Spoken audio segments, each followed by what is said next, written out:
We want to take you now to the White House, where President Biden is delivering remarks and will sign executive actions on climate change. Let's listen in. I can't tell you how much I appreciate the three people standing next to me here for what they've agreed to do to help, particularly my best buddy, John Kerry. Asking a former Secretary of State to come back and do this has been as I know, there's a big ask on the part of myself. I was going to blame Kamala for it as well, but for both of us. And but John's been deeply involved. The Secretary's been deeply involved in climate issues as a senator and one of the leaders legislatively as well. And I don't think anybody knows more about the issue and the damage that's been done by some of the executive orders of the previous administration. And Gina, you've run everything, Gina. Thank you very much. Let me get to it. Today is Climate Day at the White House, and which means that today is Jobs Day at the White House. We're talking about American innovation, American products, American labor, and we're talking about the health of our families and cleaner water, cleaner air, and cleaner communities. We're talking about national security, America leading the world in a clean energy future. It's a future of enormous hope and opportunity.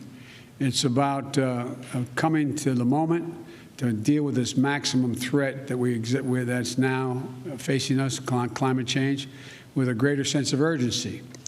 In my view, we've already waited too long to deal with this climate crisis. We can't wait any longer. We see it with our own eyes, we feel it, we know it in our bones, and it's time to act. And I might note parenthetically, if you notice, the attitude of the American people toward greater impetus on focusing on climate change and doing something about it has increased across the board, Democrat, Republican, Independent. That's why I'm signing today an executive order to supercharge our administration's ambitious plan to confront the existential threat of climate change. It is an existential threat. Last year, wildfires burned more than 5,000 acres in the West, as no one knows better than the Vice President, former Senator from California, an area roughly the size of the entire state of New Jersey. More intense and powerful hurricanes and tropical storms pummel states across the Gulf Coast and along the East Coast. I can testify to that from Delaware. Historic floods, severe droughts have ravaged the Midwest. More Americans see and feel the devastation in big cities, small towns, coastlines, and in farmlands, in red states and in blue states. And the Defense Department reported that climate change is a direct threat to more than 2/3 of the military's operational critical installations. 2/3. And so this could well be on the conservative side. And many climate and health calamities are colliding all at once. It's not just the pandemic that keeps people inside, it's poor air quality. Multiple studies have shown that air pollution is associated with an increased risk of death from COVID-19. And just like we need a unified national response to COVID-19, we desperately need a unified national response to the climate crisis, because there is a climate crisis. We must lead global response, because neither challenge can be met, as Secretary Kerry has pointed out many times, by the United States alone. We know what to do. We've just got to do it. When we think of climate change, we think of it, this is a case where conscience and convenience cross paths, where dealing with this existential threat to the planet and increasing our economic growth and prosperity are one and the same. When I think of climate change, I think of, and the answers to it, I think of jobs. A key plank of our Build Back Better recovery plan is building a modern, resilient climate infrastructure and clean energy future that will create millions of good-paying union jobs, not $7, $8, $10, $12 an hour, but prevailing wage and benefits. You know, we can put millions of Americans to work modernizing our water systems, transportation, our energy infrastructure to withstand the impacts of extreme climate. We've already reached a point where we're going to have to live with what it is now. That's going to require a lot of work all by itself without it getting any worse. When we think of renewable energy, we see American manufacturing, American workers racing to lead the global market. We see farmers making American agriculture first in the world to achieve net zero emissions and gaining new sources of income in the process. And I want to parenthetically thank the Secretary of Agriculture for helping me put together that program during the campaign.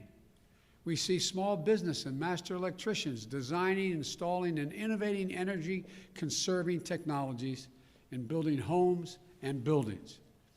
And we're going to reduce electric consumption and save hundreds of thousands of dollars a year in energy costs in the process.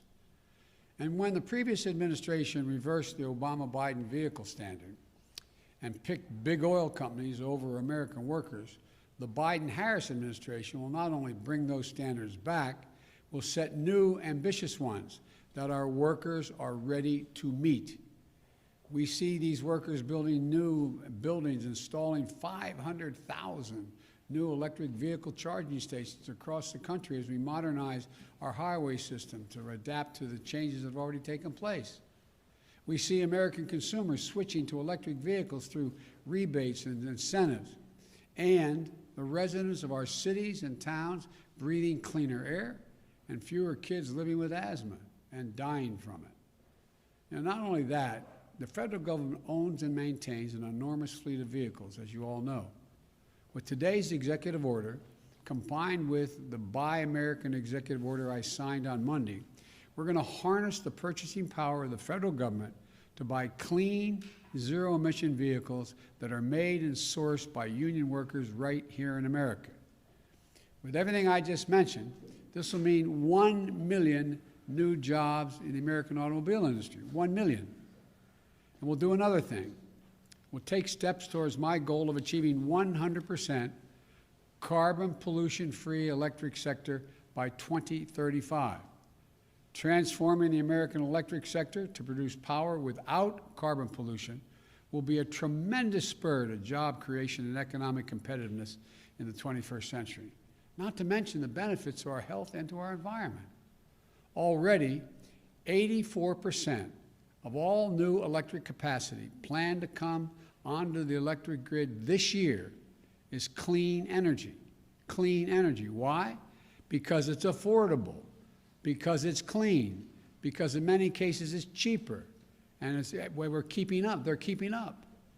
We're going to need scientists and national labs, land-grant universities, historical black colleges and universities to innovate the technologies needed to generate, store, and transmit clean electricity across distances, and battery technology and a whole range of other things. We need engineers to design them and workers to manufacture them. We need iron workers and welders to install them. Technologies they invent, design, and build will ultimately become cheaper than any other kind of energy, helping us dramatically expand our economy and create more jobs with a cleaner environment. And we'll become the world's largest exporter of those technologies, creating even more jobs. You know, we're also going to build 1.5 million new energy-efficient homes and public housing units that are going to benefit communities 3 times over. 1, by alleviating the affordable housing crisis. 2, by increasing energy efficiency. And 3, by reducing the racial wealth gap linked to home ownership. We're also going to create more than 250,000 jobs to do things like plug the millions of abandoned oil and gas wells that pose an ongoing threat to the health and safety of our communities. They're abandoned wells that are open now. And we're going to put people to work. They're not going to lose jobs in these areas. They're going to create jobs. They're going to get prevailing wage to cap those over 1 million wells. These aren't pie-in-the-sky dreams. These are concrete, actionable solutions. And we know how to do this. The Obama-Biden administration reduced the auto industry, rescued the auto industry, and helped them retool. We need solar energy, cost competitive with traditional energy, weatherizing more, we made it cost competitive, weatherizing more than 1 million homes. The Recovery Act of our the Democratic administration, made record clean energy investments, $90 billion. The President asked me to make sure how that money was spent on everything from smart grid systems to clean energy manufacturing. Now, the Biden-Harris administration is going to do it again and go beyond. The executive order I'll be signing establishes the White House Office of Domestic Climate Policy, and it'll be led by one of America's most distinguished climate leaders, former EPA Director Gina McCarthy. As the head of the new office and my National Climate Advisor, Gina will chair the National Climate Task Force, made up of many members of our cabinet, to deliver a whole-of-government approach to the climate crisis. It's not time for small measures. We need to be bold. So let me be clear. That includes helping revitalize the economies of coal, oil, and gas and power plant communities. We have to start by creating new good-paying jobs, capping those abandoned wells, reclaiming mines, turning old brownfield sites into new hubs of economic growth, creating new good-paying jobs in those communities where those workers live, because they help build this country. We're never going to forget the men and women who dug the coal and built the nation. We're going to do right by them, make sure they have opportunities to keep building the nation in their own communities and getting paid well for it. While the whole-of-government approach is necessary, though, it's not sufficient. We're going to work with mayors and governors and tribal leaders and business leaders who are stepping up, and the young people organizing and leading the way. My message to those young people is you have the full capacity and power of the federal government. Your government is going to work with you. Now, today's executive order also directs the Secretary of the Interior to stop issuing new oil and gas leases on public lands and in offshore waters wherever possible. We're going to review and reset the oil and gas leasing program. Like the previous administration, we'll start to properly manage, unlike it, we're going to start to properly manage lands and waterways in ways that allow us to protect, preserve them, the full value that they provide for us for future generations. Let me be clear, and I know this always comes up, we're not going to ban fracking. We'll protect jobs and grow jobs, including through stronger standards like controls from methane leaks and union workers willing to install the changes. Unlike previous administrations, I don't think the federal government should give handouts to big oil to the tune of $40 billion in fossil fuel subsidies. And I'm going to be going to the Congress asking them to eliminate those subsidies. We're going to take money and invest it in clean energy jobs in America. Millions of jobs in wind, solar, and carbon capture. In fact, today's action is going to help us increase renewable energy production from offshore wind and meet our obligation to be good stewards of our public lands. It establishes a new, modern-day civilian climate corps that I called for when I was campaigning to heal our public lands and make us less vulnerable to wildfires and floods. Look, this executive order I'm signing today also makes it official that climate change will be at the center of our national security and foreign policy. As Secretary Kerry, as our special presidential envoy for climate, with him, the world knows how serious I am about by appointing one of America's most distinguished statesmen and one of my closest friends speaking for America on one of the most pressing threats of our time. John was instrumental in negotiating the Paris Climate Agreement that we rejoined, this administration rejoined on day one, as I promised. And today's executive order will help strengthen that commitment by working with other nations to support the most vulnerable to the impact of climate change and to increase our collective resilience. That includes a summit of world leaders that I'll convene to address this climate crisis on Earth Day this year, in order to establish a new effort to integrate the security implications of climate change as part of our national security risk assessment and analysis will also be included. With this executive order, environmental justice will be at the center of all we do, addressing the disproportionate health and environmental and economic impacts on communities of color, so-called fence line communities, especially those communities, brown, black, Native American, poor whites. It's hard, the hard-hit areas like Cancer Alley in Louisiana, or the Route 9 corridor in the state of Delaware. That's why we're going to work to make sure that they receive 40% of the benefits of key federal investments in clean energy, clean water, and wastewater infrastructure. Lifting up these communities makes us all stronger as a nation and increases the health of everybody. Finally, as with our fight against COVID-19, we will listen to the science and protect the integrity of our federal response to the climate crisis. Earlier this month, I nominated Dr. Eric Lander, a brilliant scientist who is here today to be the director of the Office of Science and Technology. I also nominated another brilliant scientist, Dr. Frances Arnold and Dr. Maria Zuber, to co-chair the President's Council of Advisors on Science and Technology, so-called PCAST, that President Eisenhower started 6 weeks after the launch of Sputnik. It's a team of America's top scientists charged with asking the most American of questions: what next? What's the next big breakthrough? And then helping us make the impossible possible. Today, I'm signing a presidential memorandum making it clear that we will protect our world-class scientists from political interference and ensure they can think, research, and speak freely and directly to me, the Vice President, and the American people. To summarize this executive order, it's about jobs, good-paying union jobs. It's about workers, building our economy back better than before. It's a whole-of-government approach. Put climate change at the center of our domestic, national security, and foreign policy. It's advancing conservation, revitalizing communities in cities and on the farmlands, and securing environmental justice. Our plans are ambitious, but we are America. We're bold. We're unwavering in the pursuit of jobs and innovation, science and discovery. We can do this. We must do this, and we will do this. I'm now going to sign the executive order to meet the climate crisis with American jobs and American ingenuity. And I want to thank you all. I'm going to go over and sign that now.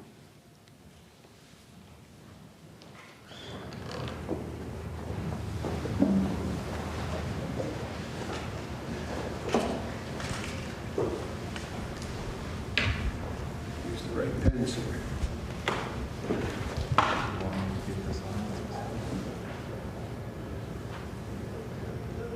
The first order I'm signing is tackling the climate crisis at home and abroad.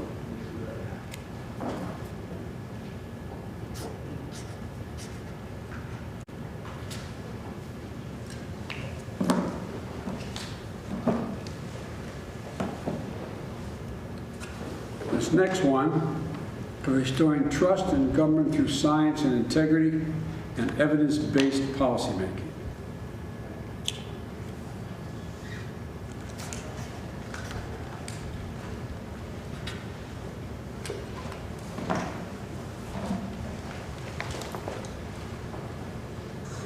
More here. And this last one is the President's Council on Advisors on Science and Technology established.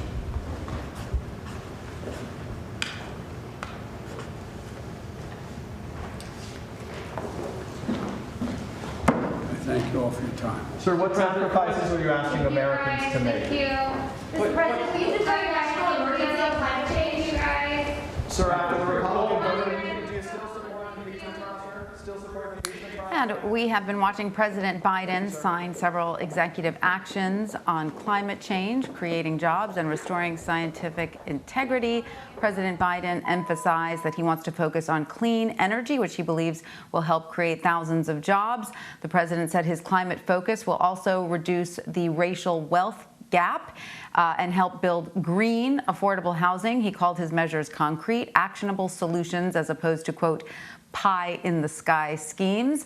The executive actions he signed were as follows: tackling the climate crisis at home and abroad, restoring trust in government through science and evidence-based policy, the President's Council on Science and Technology.